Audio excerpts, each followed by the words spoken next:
Watem here, and welcome back to some more Umineko and Seagulls Cry. Let us continue. I am picking this straight up from last time, by the way, so I haven't had much of a chance to think. So I shall think along with you. I don't even know what I'm doing right now. Of course, you also have the choice of not solving it now and leaving it for later when potentially you have more information. そもそもそなたとわらわのゲームはわらわの存在を否定できるかどうかだけが勝利の条件だった。それだけでもそなたに不利なゲームなのに、そなたは勝手に勝利条件を増やし、自ら勝利を困難なものとしてしまっている。What if really the mystery is which person in which person on the island has Hinozawa syndrome? It's just as she says. If I just argue that someone with a master key did it, this closed room can be broken easily. However, the number of keys that can open the door is limited, and since it's clearly known who has them, using that argument means I'd be suspecting someone I know well. Can we get confirmation that everyone has their master keys on them, and have had their master keys on them all this time? In fact, have I just been averting my eyes from the truth? Even while attacking the closed room trick in the chapel, which was exhilarating to destroy, I propose that someone stole the key from Maria's handbag and returned it. If that theory's right, then the question becomes, who could have stolen the key from her handbag? It was you. Maria's handbag was probably most unguarded while she slept. In that case, in addition to me, George, Anarchy, and Jessica are also suspects. So, George, Anarchy, or Jessica is a culprit? Or maybe an accomplice? All our parents have been killed, right? And yet, one of us consented to that and assisted with the crime. We all lamented, mourned, shed tears together in the chapel. And yet, one among us, wink wink, was lying.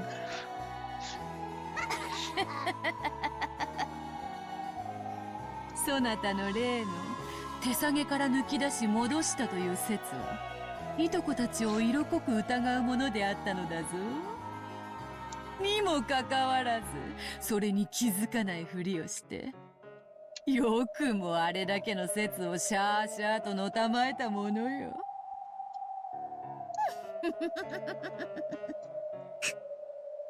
くそ、だからって親族や使用人の誰かが犯人だって保証はねえ。お前が例えば段ボール箱にでも隠れながらコソコソと近づいてきてI wasn't expecting that reference. Okay, when was the... This is set in the 80s. When was Solid Snake? Oh, well... Which one was the first one in that series?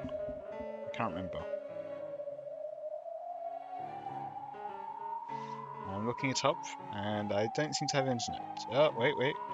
It's loading.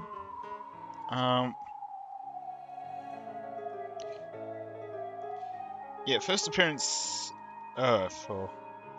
in Metal Gear, which is 1987. 熟睡してる俺たちの部屋に忍び込んで鍵を奪った可能性だって十分あるじゃねえか。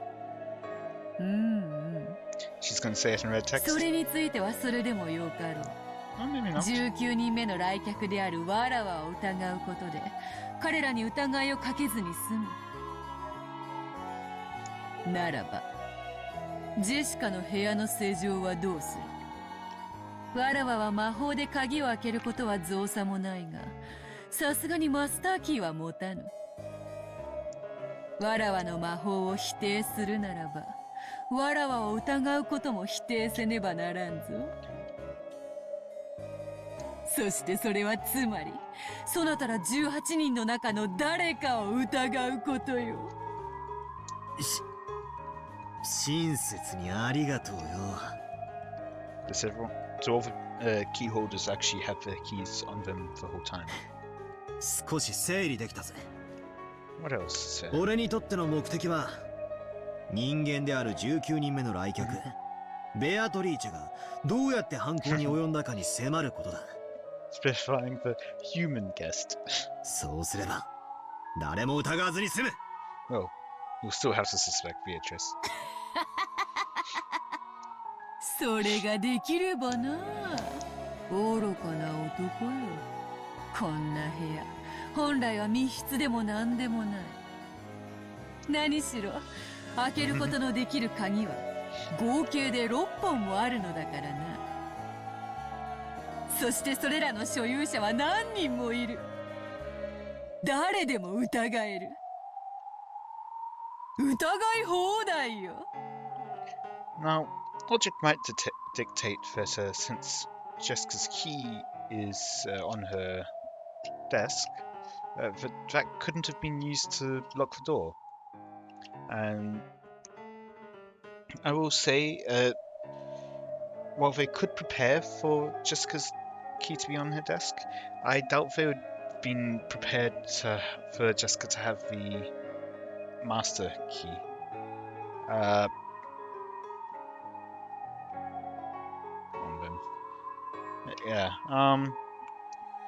So I think we can take that master key out of the running. So at least 5 keys in existence. なのにお前はわざわざそれらを全て否定し、自分で密室を作ってしまった。わかるか？これはお前の思考的矛盾が生み出した密室なのよ。I am enjoying this special kind of closed room. 他の誰でもない。そなた自身が扉を閉ざしているのだ。魔女が魔法で開けたことを認めるか、俺の知る誰かが犯人であることを認めるかの二択だって言いたいんだな。くそ、大手飛車取りのつもりかよ。Okay, what are you forking it with? I guess if you're just forking the rook, it would be with the king. こういう指し手もあると披露したかったまで。Or maybe with another rook or queen. I guess those are the only real possibilities.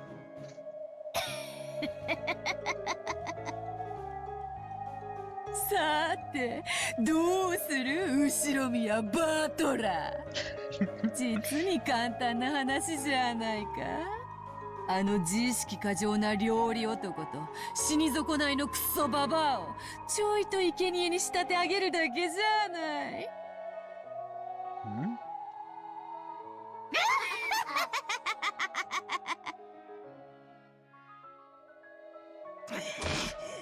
くそ、幸田さんと熊沢さんを疑えばそれでいいのか。 Oh, yeah. Okay, yeah. For some reason I had attributed that to the sound. No, of course that's Golda. ダメだ。俺は幸田さんが犯人だとは思えない。熊沢さんが犯人だとは思えない。だがお前は認めない。絶対だ。ならば魔法もマスターキーも使わずにこの部屋に入り、ジェシカとカノンを殺し、しかもカノンの死体を魔法を使わずに消失させねばならない。どうやって行う？わらわを否定しつつ誰も疑わずにどうやって行うのか。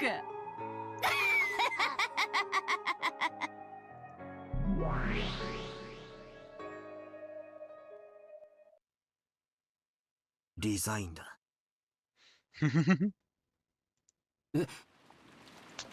バトラ君、今なんて。降参だよ。俺はカノン君にこの扉が施錠できないことは証明できた。Shelving it for later.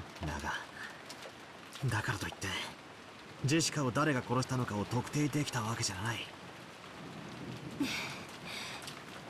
いい、十分です。Are we going to get the ghosts rejoicing and then Beatrice being annoyed? そのカノン君のためにありがとうございます。礼なんかいらねえ。それはつまりシャノンちゃんを疑ってるってことなんだ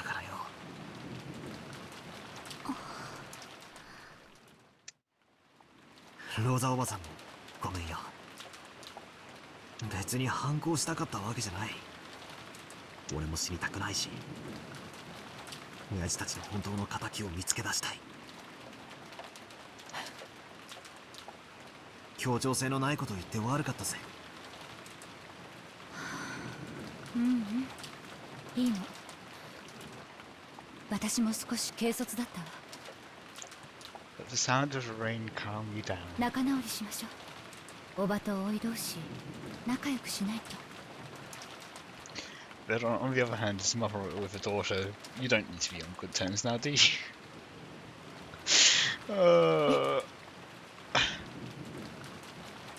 Aunt Rosa shifted the gun to one hand and held out her other. I reached out, and for the time being, we shook hands. Aunt Rosa's gaze was sharp, nor was it neither which she would sacrifice anyone. That's what her eyes told me. And me? I denied the witch, but I wasn't prepared to lose anything. I was probably the one who seemed to be fighting the most, and yet one who was most separated from reality. In a way, he is.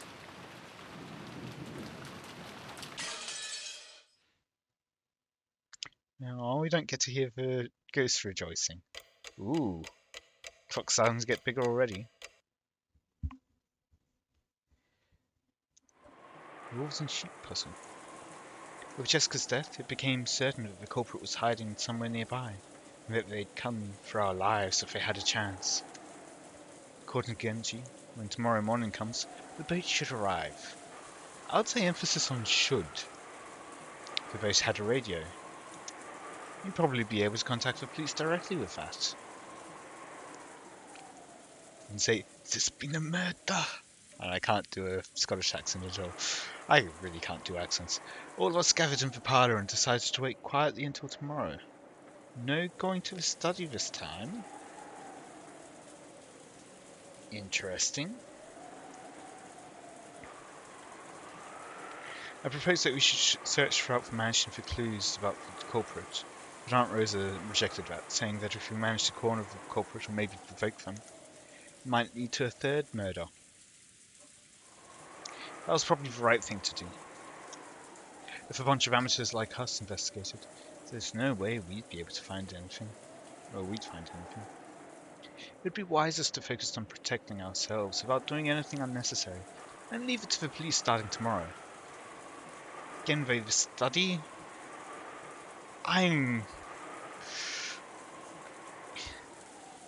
So yeah, found Rosa, the clues which she gave for Shannon and Genji, I've mentioned several times now how it just feels weird.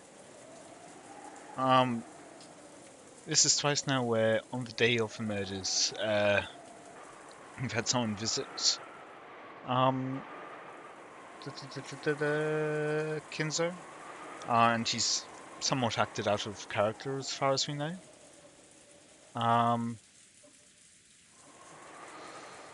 And the first time at least he disappeared.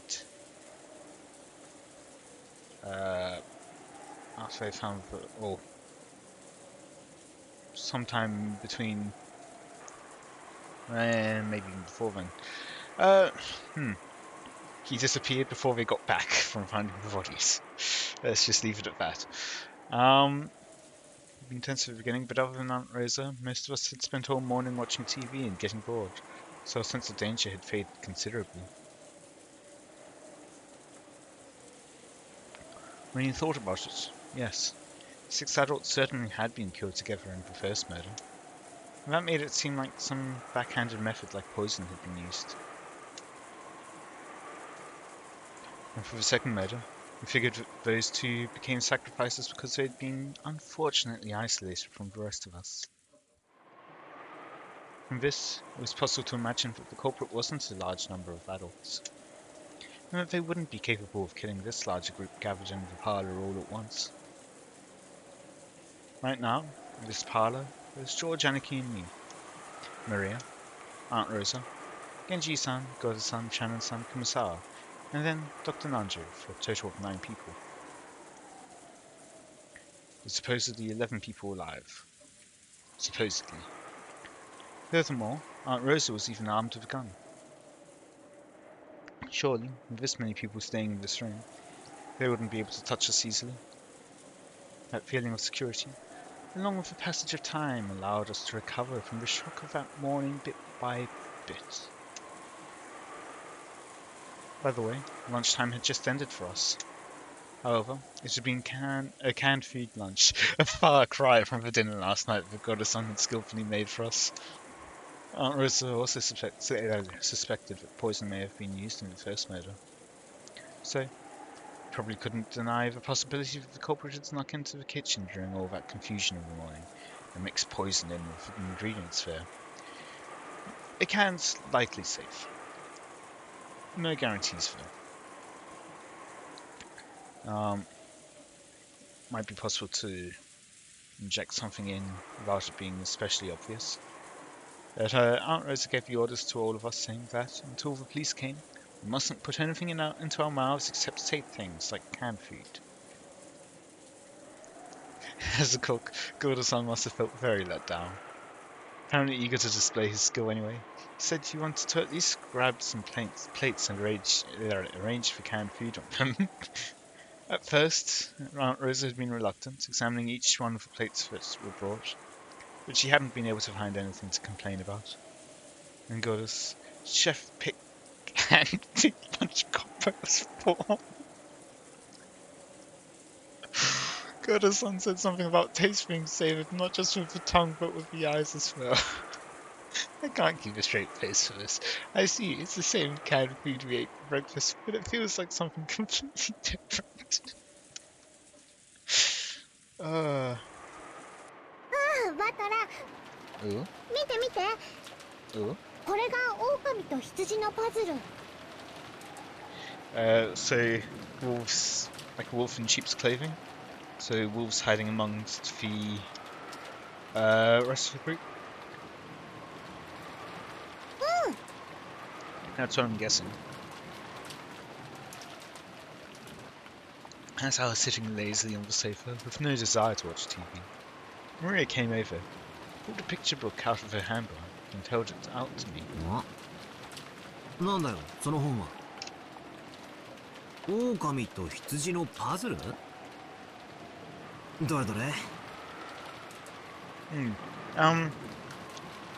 That's actually another question from the first episode. In the epilogue, wasn't there a message in a bottle, basically, from Maria asking for the mystery to be solved? That's just one thing which I wonder about. Wolves and sheep puzzle. There's a phrase that Aunt Rosa had said this morning when we'd gone to call on Jessica. At that time, I hadn't known what it meant, and right after that was that uproar when Jessica's corpse was found, so I'd forgotten about it completely. The book that Maria held out to me looked like a foreign picture book or something that had been translated. When I opened it, I realized that it was a book stuffed with riddles. 何匹かの狼と羊よね1台のボートを使って対岸まで連れてくパズルなの Okay, so you've got a goat, a cabbage, and a wolf. That one. ああ？そんなルールのゲームを聞いたことあるな。これはそれの狼と羊バージョンなのか。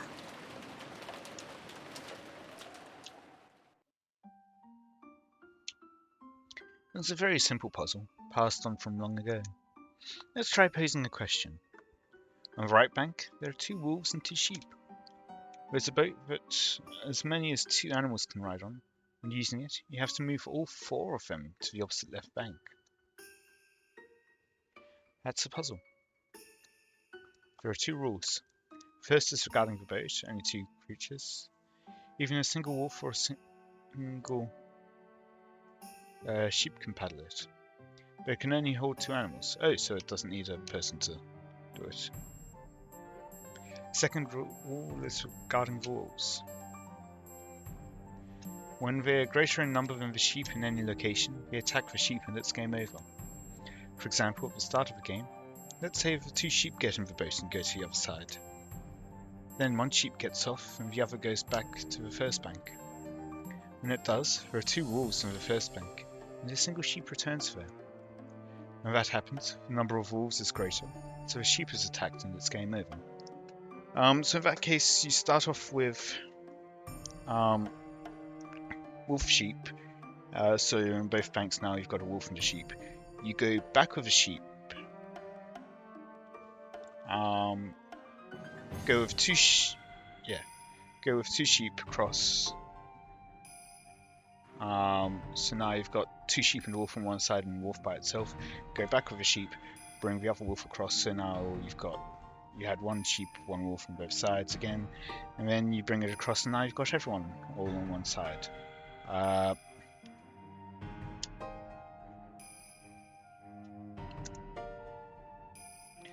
either bank or even the boat, there must never be more wolves than sheep. Yeah. And you've got to shuttle them all across under these conditions. Well, if it can only hold 2 creatures, then really there's no reason why you can't have 2 wolves on the boat. Or just have a single wolf on the boat. In any case, I've already solved it with those conditions in mind. I've waved. The right answer is to move.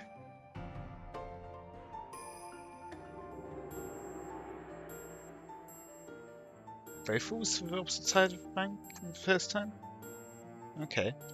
Yeah, that's another way of doing it.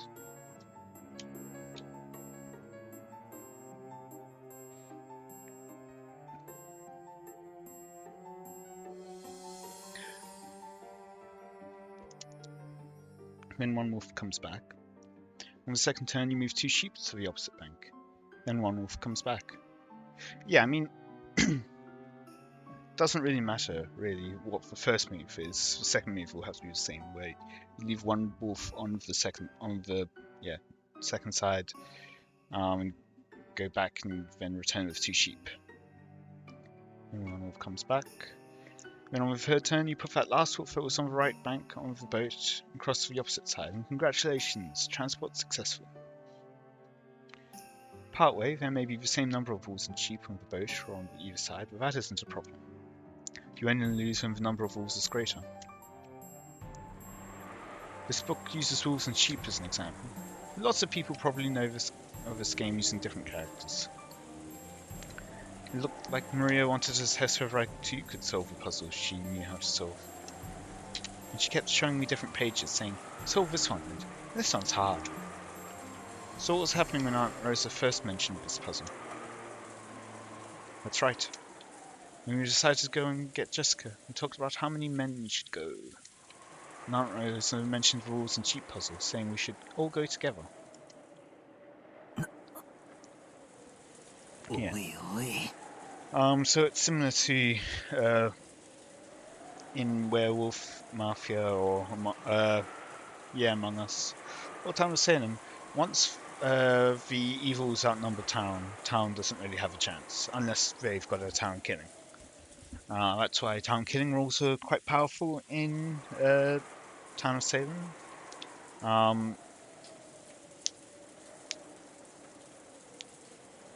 Yeah, so in this case, I think the only one that they really have is Rosa at the moment, potentially. Or they might not even have a town killing. That could only mean one thing. Aunt Rosa was saying that there was a wolf among us.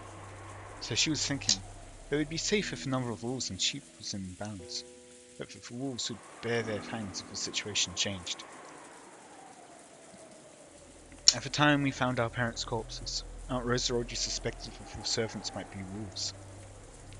She'd sniffed out the possibility that, while she didn't know whether it was all of them or some of them, there were wolves hiding among them. That's no surprise. That murder scene was very elaborate. You'd think it was prepared beforehand. It's easy to imagine that there were multiple culprits. And because she'd reached that conclusion when we went to Jessica's room, and learned that Jessica had been killed after being all alone with a servant, Karen. It isn't hard to imagine why Aunt Rosa suspected the servant so persistently. 使用人の皆さん、合田さんが食器を洗いに厨房に戻ります。念のためです。皆さんも同行してください。And then they never returned. 皆さん、申し訳ありません。団体行動で参りましょう。シャノ、熊沢。行くぞ。But if we take it to be the wolf and sheep problem, the problem is you don't know who the wolves are and who the sheep are. While you might have a clearly delineated group of servants and not servants, or servants and family, you still run into the issue that you don't know if those are actually the groupings. はいはい、ただいま。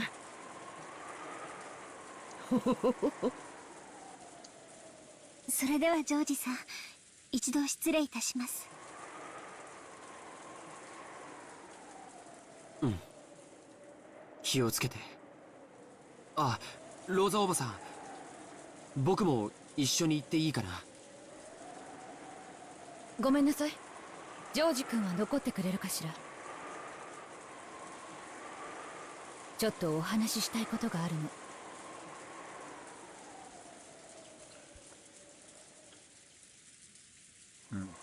そうですか。シャノン、ごめん。とにかく気をつけて。I would say that this is a unnecessary risk. And that you should either all go as a group or just leave the plates there. What's so wrong about that? Huh? 一人にならないでね。はい。南條先生、すみません。ちょっとご相談が。はい、何ですかな。The servants put the dishes on and empty cans on the serving cart and started to head out into the corridor. Behind them, Aunt Rosa was talking to Dr. Nanjo about something in a small voice. わかりました。参りましょう。ええ、よろしくお願いしますね。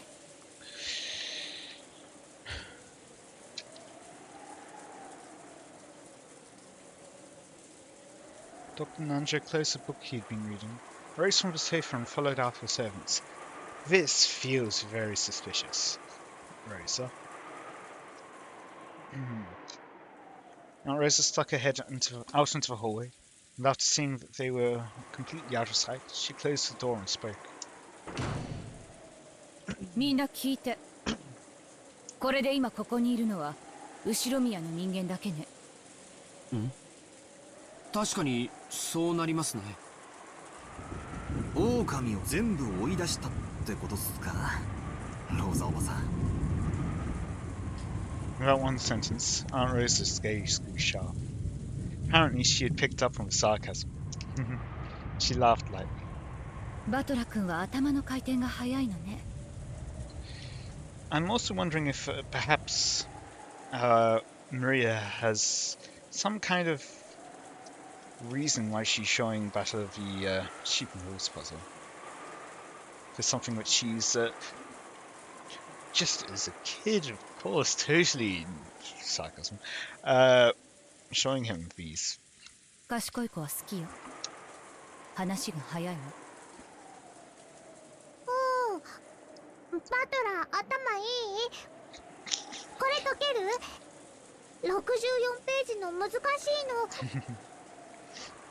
What should be what should we like say? No, we don't have time for that now, and it get revealed later on that page 64 is the real thing that would answer all their problems. おお。マリアは少しの間テレビを見ていなさい。ママはバトラ君たちとお話があるの。おお。ローザおばさん、パズルの話はバトラ君に聞いたよ。用心深いのは悪いことじゃないと思うけど、さすがに疑り深すぎるのもどうかと思うよ。 Quite frankly, I don't think she's being suspicious enough. She's being suspicious in the wrong ways, I guess you could say. 真の犯人がベアトリーチェかどうかは別にして、少なくとも使用人たちがその一味であることを疑うことはできると思うの。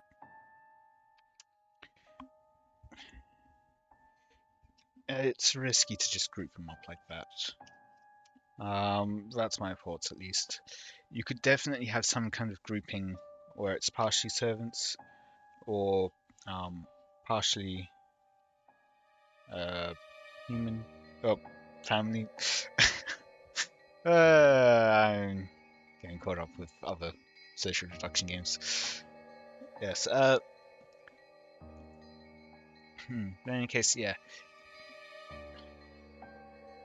There's a reason why in Among Us, for example, you've got sabotages like turning off lights and is it like the reactor call, specifically to split up groups, or to remove their information collecting ability.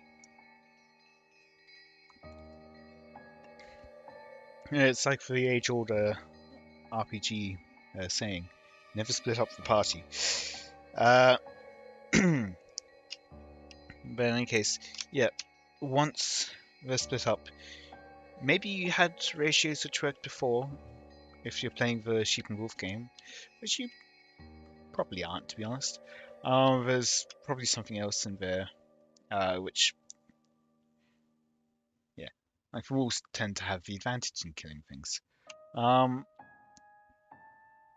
So, like in Among Us, for example, if you've got a group of 4 people and 2 of them are imposters, yeah, the imposters could just kill both of them and get away with it, despite being in a group of 4. So yeah,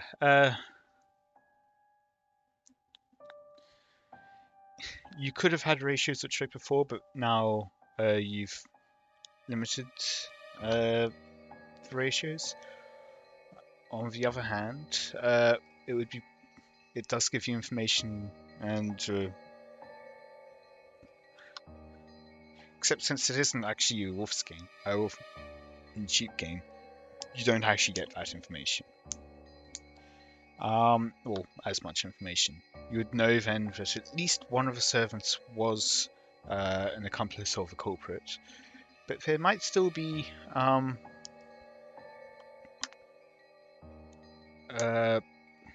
accomplices or culprits within the Ushiromia family group, which then reduces your overall ratio. Anyway, in any case, I will be ending it there for today. Yeah. Let me know any feedback you have in the comments. Yeah, until next time. See ya.